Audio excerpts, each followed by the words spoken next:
sesat dan makanan tidak sihat. Baiklah tuan-tuan dan puan, are you ready? Dah sedia ke belum?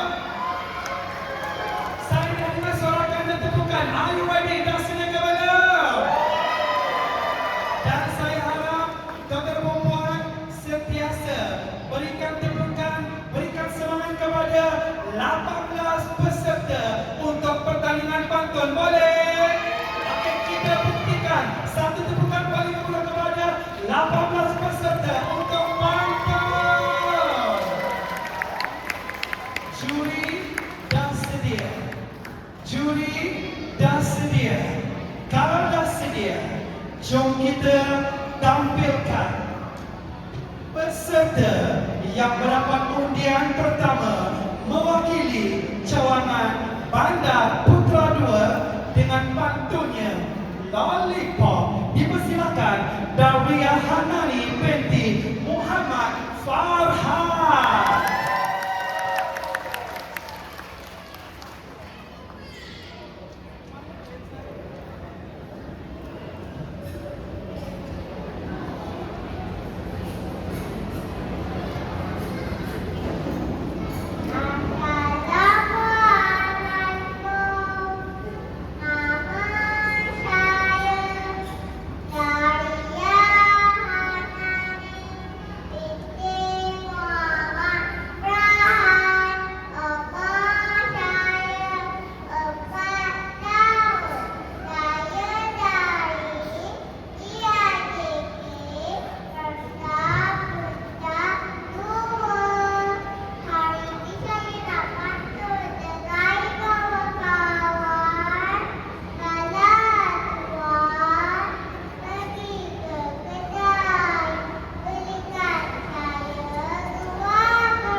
Pisang.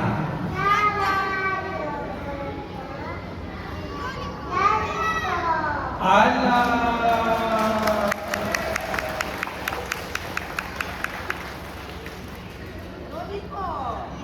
Lollipop.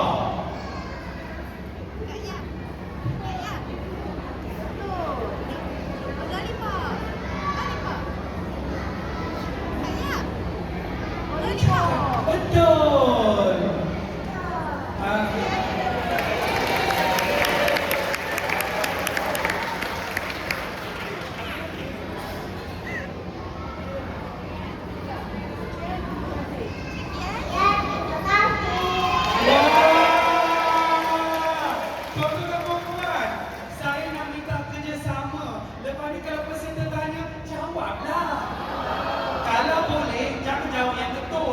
Jawab yang salah dulu. Kita tengok reaksi dia. Boleh? Okey. Baiklah tuan-tuan dan puan, kita berikan tepukan kepada Daria Hanani binti Muhammad Farhan, Bandar Putra 2. Tahniah, jom kita masuk 4 tahun kot. Kita masa 4 tahun kat mana dulu?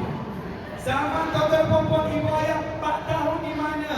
Saya yakin berhingus lagi, betul. Berpampers lagi. Tak pakai baju, tak pakai seluar. Tetapi anak-anak sekarang 4 tahun dah berani tampil ke pentas. Kita berikan tepukan kepada peserta-peserta.